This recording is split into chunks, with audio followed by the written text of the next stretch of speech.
Stella. The wagon wheels complained the whole way into Roseburg, chewing at the ruts and spitting out dust that floated like breath in the morning cold. Estella pressed her forehead to the frame of the buckboard and watched the town arrive. A narrow street stitched with false-fronted stores, the black smile of a smithy, a clapboard church bracing itself against the wind. She was 7, old enough to know people could be cruel, and young enough to keep hoping they wouldn't be. "Smells of pine," Papa said, voice rough with hope. Good smell. Honest work. The new job at the lumber yard would keep food on the table, maybe even enough to ease the hunger that visited their house as regularly as the dawn. Estella liked the name Roseburg.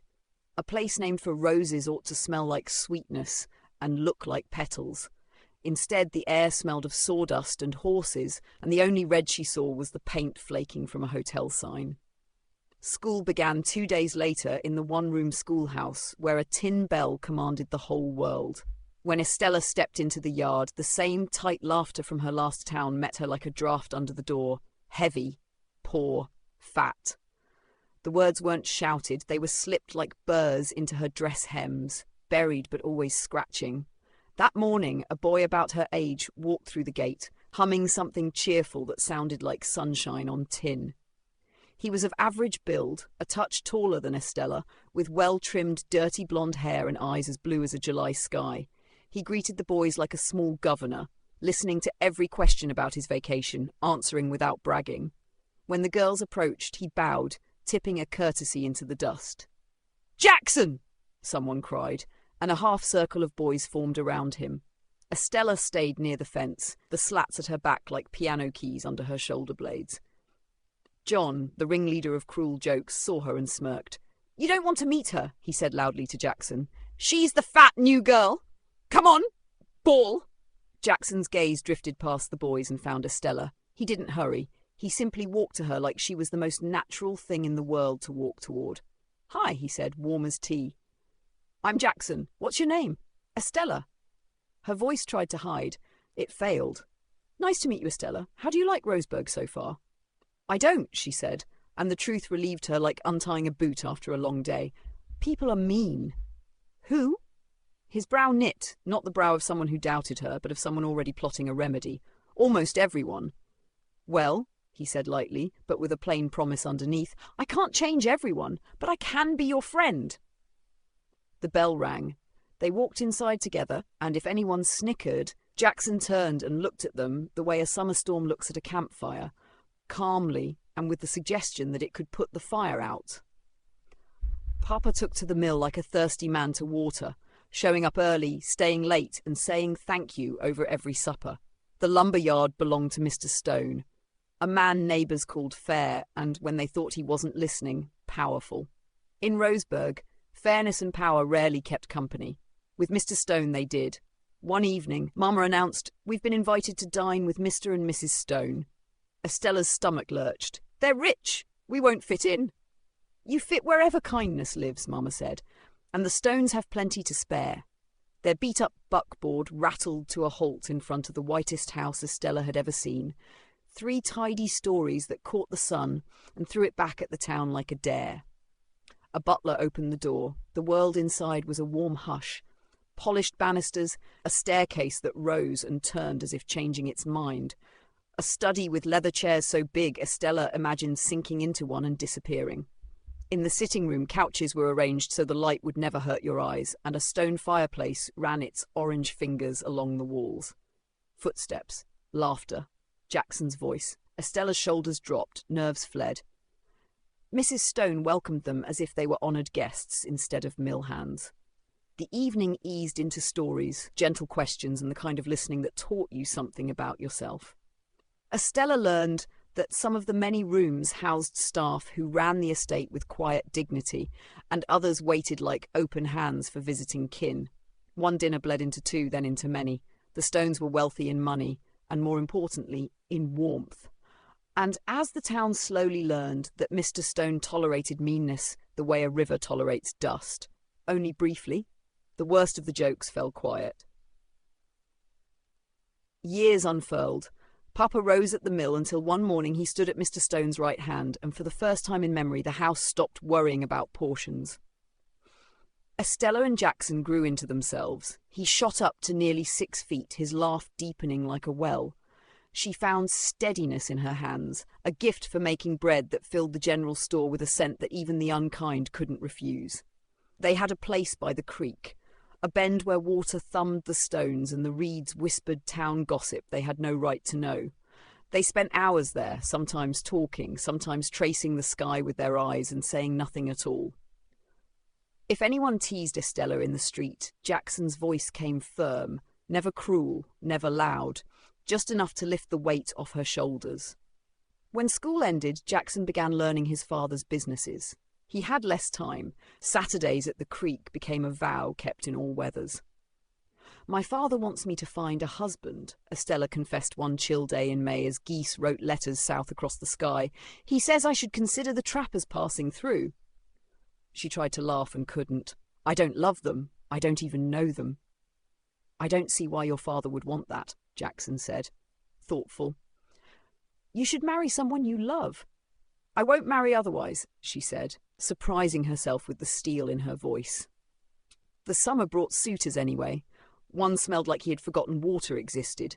Another appraised her like a prize ham at a church supper. A third said plainly he wanted a housekeeper, not a wife. Estella returned each man with a no that cost something to say but felt right as breath. At the same time, Jackson, at his parents' urging, courted Susan, a girl from school. Susan was quiet, well-mannered, and born to a comfortable home. She walked beside Jackson on Sundays after church, their shadows mismatched, his long and sure, hers neat and fluttering. Estella liked Susan, but sensed an emptiness between them, a polite gap that would not close. At 20, Jackson asked the world to teach him what Roseburg could not. He left with a promise to his parents and a hug that settled into Estella's ribs and stayed there. Letters began to arrive, like the seasons. Rome with its hurrying fountains, the south of France smelling of lavender, London with fog like a shawl, Egypt where the sun pressed down until the mind surrendered. Estella read each letter at the creek, lips moving silently over words that sounded like the man who wrote them. She never wrote back. Jackson wandered too fast for a reply to find him. Rumour said Susan rarely heard from him, and when she did, the ink was thin of romance. The old nicknames tried to return in his absence. John, who had sniffed at Estella since childhood, found his old courage. "Fat," he said, a word that tried to anchor itself to her like a weight. "Why do you stay?" "Nobody wants you here. Even the trappers passed you by." Estella baked bread for the store and held her head high. The bell over the door tinkled and the whispers rose and fell, spinster, already a spinster, as if they were announcing the weather. She learned how deeply Mr. Stone's shadow had been protecting her. When he travelled on business, snide comments slipped through the cracks like mice. She carried on. That's what bread does. It carries you on. 2 years to the month, Roseburg began to hum. Mrs. Stone's parlour was a hive of arrangements. The town gossip swelled, and the general store hung its best curtain over the pickled beets. Estella delivered loaves and kept her eyes on the counter while the women speculated loud enough to be heard. Jackson would return, of course he would, and then he would finally ask Susan. Estella sewed a dress of primrose cloth for the welcome, her needle carrying the ache she would not speak. Letters had stopped. That meant boats and coaches and the long reach home. She told herself not to hope beyond the facts, to be glad for his return, and nothing more. Half the town lined the street the afternoon the stage rolled in, throwing up a veil of dust that made the world look like a memory. An elderly couple emerged first, stiff from travel, a sour-faced cowboy next, tugging his hat down at the crowd. Then Jackson, sun-browned and broader through the shoulders, gathering his parents into an embrace that made Mrs. Stone cry without shame. He greeted Estella's parents with the respect he had always shown them. Susan stood near the front, pretty and composed. Estella's breath thinned as Jackson approached her. He bowed, took Susan's hand, and praised her for looking lovely. Then he lifted his head and saw Estella. He came to her the way people arrive at the places they have missed, not quickly, but without stopping. He gathered her up and held her like she was news from home. His breath touched her ear. "I missed you," he whispered. When he let her go, half the town stared as if someone had dropped a plate. Mrs. Stone smoothed the moment with her gentle authority. "My dear," she told her son, "there's a welcome home party tomorrow. Tonight will be quieter, just us and Estella's family." Jackson smiled, a boy and a man at once. "That sounds wonderful." Dinner that evening felt like trying to drink from the river. He gave his parents small gifts, tokens from faraway streets, and surprised Estella's parents with gifts as well. He told stories until the room felt bigger to hold them, and every so often his eyes found Estella's, and something bright passed between them and refused to leave. Estella, Part 2. "I think I would like to go down to the barn and see my horse," Jackson announced. "Estella, would you like to accompany me?" She stood quickly, eager to have some alone time with him. They walked to the barn in silence. She wanted to ask what he was thinking, but decided he was probably just taking everything in. Jackson slowly walked over to the stall that held his large bay horse. He spoke softly to it, and the horse nickered, nuzzling his hand to show how much he had been missed. Then Jackson turned around and took Estella's hand. "Let's walk up to the hayloft," he said. "I want to see the setting sun from up there. It was always one of my favourite places to watch it." He had never taken her hand before, and she felt a thrill run through her body that she couldn't explain. She was sad when he let go, so they could climb the ladder to the loft. Once up in the hayloft, he sat down on a hay bale and patted the spot next to him, signalling for her to sit beside him. "I missed you so much," he said, watching the sunset. "I missed you too. I was starting to wonder if you'd ever come back. I needed to be sure I was ready to take over the business for my father, and to be sure of my own heart, before I came back." Her heart quickened, and her stomach dropped at the mention of his heart. She thought of Susan, and how nice a couple they would make. The thought made her sick. She was ready to ask what his heart wanted when he spoke again. "My mom told me that you were courted by some trappers while I was away. Did any of them steal your heart?" "No," she said simply, offering no explanation. "I'm glad. I was worried you might be married by the time I got back," he said. "I will never marry," she replied. "I'm a spinster. Just ask anyone in this town. Who says that? Did someone say it to you?" His tone turned sharp with anger. "No, no one has said it to my face, but we both know it. I'm fat, Jackson. You and I both know it. I'm not pretty like Susan. I don't have the grace and wisdom so many other women in this town have. No one will want to marry me. Most of the trappers just wanted a woman who could cook and clean. They didn't want a wife." Her head hung low at the admission. She had always dreamed of being a wife and a mother, but in every dream, Jackson had been the man beside her. She knew it could never happen. He was a fine, cultured man, kind to everyone. He would never want her as a wife. As Estella sat thinking about what spinsterhood would look like, Jackson slowly took her hand again and held it in his own. She could feel his warmth and wished she could feel it forever. Just then, Jackson pulled a small box from his coat pocket. "I got you a gift," he said. As she lifted her head, she saw Jackson get down on one knee in front of her. Her breath caught in her throat. He opened the box to reveal a beautiful rose-shaped sapphire ring. "You were always sad that there weren't many roses growing around here," he said. "Now you can wear one on your hand always. Estella, will you marry me?" Her heart fluttered and she gasped. She couldn't believe what she had heard. Had he just asked her to marry him? She had wanted it for so long, imagined it so many times. She must be dreaming. She closed her eyes and opened them again. And there he was, those stunning blue eyes looking into hers. She knew she wasn't dreaming. "You don't want to marry me," she heard herself say. "I'm not the right woman for you. You need someone like Susan. A small, petite woman who will hang on your arm at parties and look beautiful. Someone sophisticated and smart. Someone you can be proud to show off as your wife. I am none of those things, Jackson. I'm fat. I'm not sophisticated. People would judge you for having me as your wife. It could hurt your business. I can't marry you, Jackson." Her heart sank as she said the words aloud.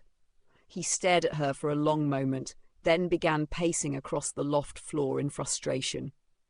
"Are you saying no to me because you don't love me?" he asked, "or because of what other people will say?" "If you're saying no, say it because you don't love me, not because of what others think. The business is bigger than it's ever been, and it will continue to do well no matter who I marry. I love you, Estella. I won't be happy with anyone but you. If I don't marry you, I don't intend to marry at all. I don't care what others think. My happiness and your happiness are the only two that matter." He stood still and looked at her, waiting for her response. Estella, who had been walking in a small circle, turned slowly, not wanting to make eye contact. She knew her resolve would crumble if she met his eyes. "What about Susan?" she asked in an unsteady voice. "I told Susan in my last letter that our relationship wasn't going anywhere," he said. "I told her I couldn't marry her and that she was free to move on." Her head lifted then, and their eyes met. He looked at her with so much love, she thought it might undo her. "So," he said softly, "I'll ask you again. Will you marry me?" Estella lifted her head and met his gaze. He had such love in his eyes that she felt tears rising. "Yes," she whispered, then louder, "Yes, I will marry you!" She flung herself into his arms. He caught her easily, and they kissed for a long, passionate minute. "I never want to let you go," he said. "I want you to always be with me, always. You've been there through everything in my life. I can't imagine growing old with anyone but you. I'll ask your father for his blessing tomorrow." They left the barn in a dusk that smelled of hay and horses. The world quietly remade. Estella lay awake that night, listening to the creak of the house around her, replaying every breath he had taken in the loft. Her joy came with an ache, as if happiness had stretched her heart a size larger to fit itself inside. News ran quicker than the stagecoach that brought Jackson home. By noon the next day, the town had an opinion.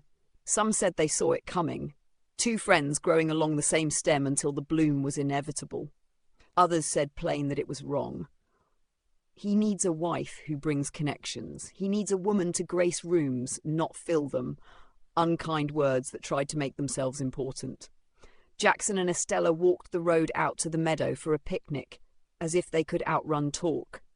The grass was summer green, the sky new washed. They ate fried chicken and tore off hunks of her bread, sharing a jar of Mama's pickled beans, and Estella let herself believe that ordinary food could be a feast when eaten by the right mouth. Susan crossed the path as they returned, the hem of her dress catching the wild mustard. She paused, smoothing the front of her skirt, and for a moment Estella braced, afraid of either pity or anger. "I want to say congratulations to you both," Susan said gently. "I always knew you were meant to be. I'm glad you figured it out." Colour rose softly in her cheeks. "I'm to be married as well, Tyler from the mill. He's quiet and a hard worker. My father approves." Relief came like a wind through Estella. She hugged Susan, meaning it. "I'm happy for you." Jackson shook Susan's hand with real warmth, and the three of them smiled at what it means for roads to part kindly. That evening, Jackson visited Estella's parents to ask for her hand formally. The talk was earnest, respectful. Papa's eyes were wet when he gripped Jackson's shoulder. "You've been good to my girl since she was 7 years old," he said. "I expect you to keep on." "I will," Jackson answered simply, and everyone believed him. Preparation for the wedding braided itself through the days. Estella and Mama hemmed and fitted, traded buttons for ribbon, and turned a plain length of veil into a small waterfall. Mrs. Stone brought swaths of lace from a trunk that smelled faintly of cedar and voyages, declaring that a good marriage deserved good thread. In the store and at the pump, talk still bubbled, some of it sweet, some of it sour. When John muttered a comment under his breath, Mr. Stone happened to be near enough to hear. He didn't raise his voice. He simply said, "That will do," in a tone that closed doors. John found other subjects. In the quieter hours, doubt knocked, the old kind, skilled and familiar. Estella answered it with new courage. She wrote her name as Estella Stone on scrap paper until the words stopped looking like a wish and started looking like a fact. She thought about standing beside Jackson at table after table, about building a house that smelled like fresh bread, about someday teaching a child to read the creek the way she had learned to. Jackson, for his part, kept a schedule that would have flattened a lesser man, reviewing ledgers, visiting the mill, sitting with his father in the office to understand how fairness is tallied. But every evening he found a way to walk Estella home, and if they were tired together. They married a week later in the church with the white paint that kept surrendering to weather. The day was bright and not too hot, as if the Lord himself had checked the thermometer. The pews filled with people who mattered and with people who didn't, but came anyway because a stone wedding was a thing to see. Estella walked the aisle on Papa's arm, her primrose dress moving like a field at dusk. Jackson waited at the front, his face unguarded and full. When he took her hands, his thumb found the pulse at her wrist and rested there as if to say, "I know it's you. I've always known." Vows were spoken. A sapphire rose glowed on her finger, a petal of sky she would wear for the rest of her life. When they kissed, a cheer went up in the little church, honest and a bit startled. The reception was held on the stone lawn, tables stretched like train cars and loaded with food. The bread went first, then the ham and buttered beans. Fiddles loosened their strings, and even Mr. Stone laughed from deep in his chest. Estella danced with Papa, with Mrs. Stone, with the butler who turned out to be light on his feet. She danced with Jackson until the sun sat down, tired in the west, and lamps were lit. Later, as they stood apart from the crowd for a breath, Jackson looked at her the way he had that first day in the barn loft. Steady, sure. "You know," he said, "I used to think happiness would feel like being full. Turns out it feels like being hungry for more life because you're beside me to eat it." Estella laughed, the sound surprising even herself. "Then we'll cook a good life," she said, "and we'll be generous with the servings." There would always be talk. That's what towns do, but talk grows weary where love works hard.